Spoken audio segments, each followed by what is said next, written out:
Hi, நம்ம வந்து சின்னதாக ஒரு ஸ்நாக்ஸ் பண்ணி சாப்பிட்டுக்கிட்டே நம்ம வந்து வாழைப்பூ நறுக்க போகிறோம். ஏன்னா வாழைப்பூ நறுக்கிற வேலை கொஞ்சம் சிரமமான வேலை இல்லையா?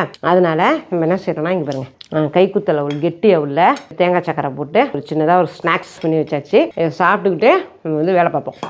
இந்தாங்க வாழைப்பூ பறிச்சுட்டு வந்தோம்ல, இந்த வாழைப்பூவை இப்போ நறுக்க போகிறோம். இப்போ வாழைப்பூவை நறுக்கிறதுக்கு என்ன ப்ரொசீஜர் அப்படின்னா, ஒரு கிண்ணத்தில் ஒரு அரை கிண்ணம் தண்ணி எடுத்துக்கணும். தண்ணி எடுத்துக்கிட்டு அதில் வந்து இவ்வளோ 2 ஸ்பூன் உப்பு போட்டுக்கணும். உப்பு போட்டுக்கிட்டு இங்கே பாருங்கள், இதில் ஒரு ஏட்டோட அப்படியே கொஞ்சம் தயிரை ஊற்றி வச்சுருக்கேன். இது ஏன் இந்த ஏடுன்னா, இதை கையில் வச்சு நான் வந்து இப்படி தடவிப்பேன். கையில் வந்து நல்லா இப்படி தடவிட்டோம் அப்படின்னா, அந்த வாழைப்பூ எடுக்கும்போது அந்த வர பால் வந்து எப்படி இருந்தாலும் கையை 4 நாளைக்கு கரையாக தான் ஆக்கி வச்சிரும். கொஞ்சம் அதுலேருந்து நம்ம வந்து இதை பாதுகாத்துக்கலாம்.